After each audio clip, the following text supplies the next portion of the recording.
Update here of our Hardscape project. We're really behind schedule. We're really about 4 days behind where I want to be with this project, but you know, we had some demo delays, rain delays for 3 days straight at 1 o'clock in the afternoon. So yeah, but we got our footings in for our pavilion structure right there. Gets assembled as soon as permits clear. You could debate what the timing of when footers are installed, but whatever. We're gonna put a new kickboard in there, seal that up a lot better. This is gonna have a roof over it, so it won't really matter a whole lot.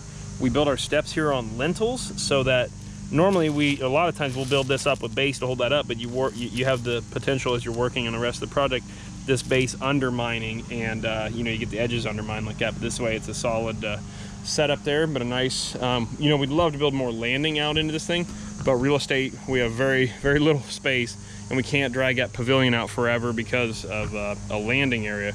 So we're gonna do a nice comfortable 6-inch step down onto a 16-inch step, down, done.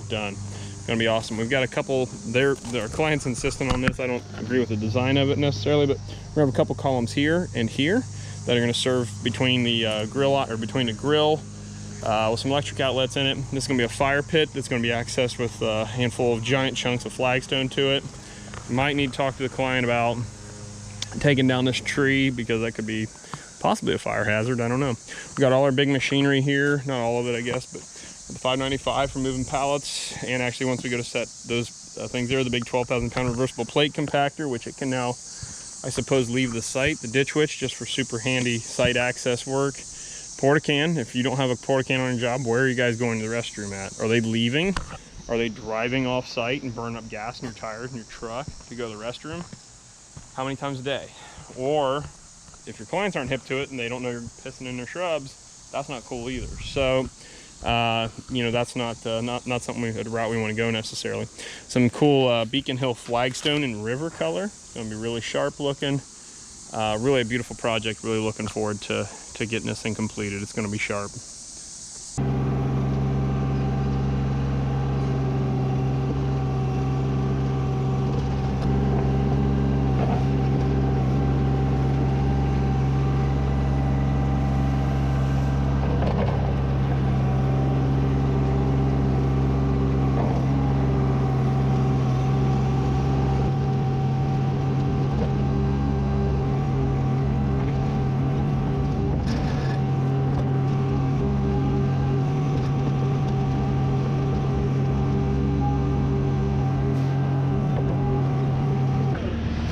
Screeding out for our number 9 bedding material there. Open graded base, open graded bedding material to number 9 limestone. We've got our bedding field down here for a portion of it. Just started laying out here according to plan, and that's going to be really sharp. Man, it looks good. When we're done with the project, we're going to power wash the side of the house here, try to clean that up a little bit. Conduit in for future electric. These are our post footings, which again, hopefully haven't seen on our permits yet, but hopefully they clear tomorrow and we can get building this thing, but it'll be Monday now at this point. And yeah, haul this dirt out tomorrow. And our compressor runs both lifters, which is super cool. So happy about that.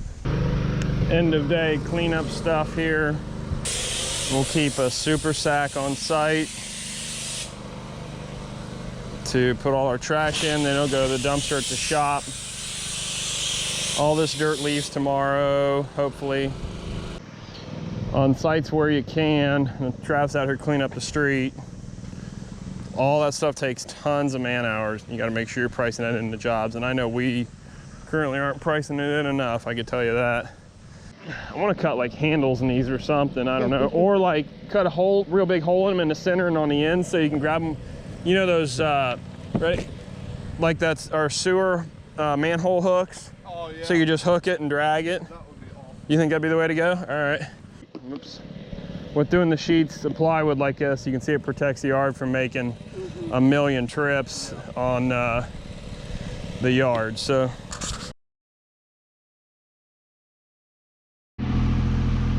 On to finally got a real good day of production in here as far as paver laying goes, and we've got The majority of the patio down, lots of details and trim cuts, and once Pavilion's up, we'll detail in around that appropriately.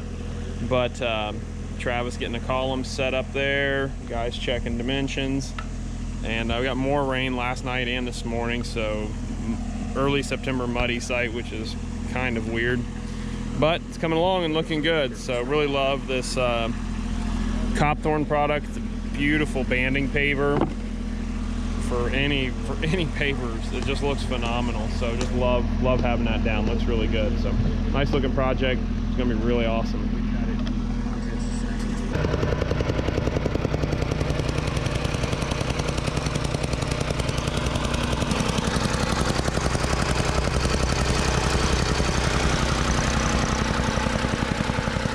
So next day now, the guys have their columns in place. We've roughed in wire for low voltage lighting, if our client decides to do that or not. We've got our Pavilion headers laid out for Tuesday. Monday is Memorial Day, so if I've said we're hitting this Monday, I'm misspeaking. We got this laid out. We got this beautiful banding in. It's dirty here, but we'll clean that up, of course, before we leave the project. This is concrete edging that we put in. It sits on the base material itself. And it's going to crack a little bit, yeah, but that's not an issue at all. Not worried about it in the slightest. It's got the fiber in here to help bind it together, but it's just a super strong, doesn't heave and come out of the ground in the wintertime, and it's the superior way to do it. So with that said, that's that. Scraps and material stuff need to come out of here, but a nice project. It's gonna be really beautiful. Really looking forward to getting this thing up next week. Really excited for it. So job's looking good.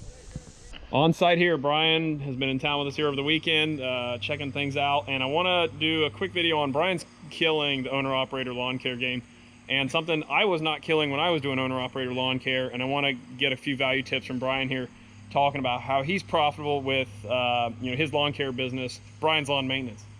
Hey guys, well, I'm Brian. I run a business called Brian's Lawn Maintenance, like Caleb just said. We're up in Metro Detroit, Michigan. We've been doing this for about 14, 15 years now. It did not always start that way, like Caleb was just alluding to, with having a profitable business. In fact, 4 or 5 years ago, my business was on life support. We were not making money. We did not have a successful business. And I was always felt like the guy, the outside looking in, like wondering how everybody else did it. Because of the lawn care community, because of so many great guys like you guys, Caleb Allman, the industry, we've got our numbers more correct. We're not there yet. We've got our route a lot better. We're not perfect. And long story short, the business has been making money. It's been a good 3 or 4 years. We're shooting this real time. This dog's barking. But it's been really, really good. So any which way, catch up with us on Brian's Lawn Maintenance YouTube, Brian's Lawn Maintenance Instagram, and we'll catch up with you guys. Sweet. Thanks, Brian, man. Have a good one. All right, guys.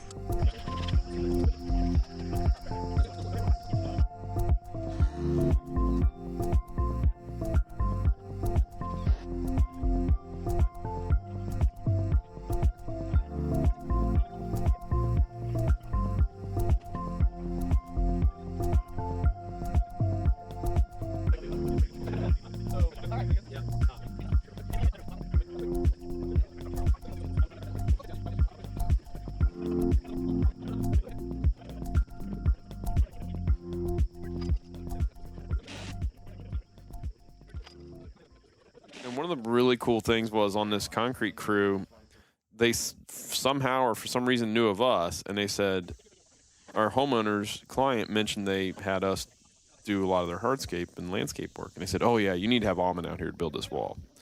And ever since I was kid contractor, and I'm not far removed from it now, I have dreamt of building that reputation. I have worked my entire career to be building that kind of reputation. Our motto here at the company is building reputation by design. And to hear that from a client, which we hear regularly now, is the coolest thing. And if you're building your career, I've said this before, but we're an overnight success 20 years later, right?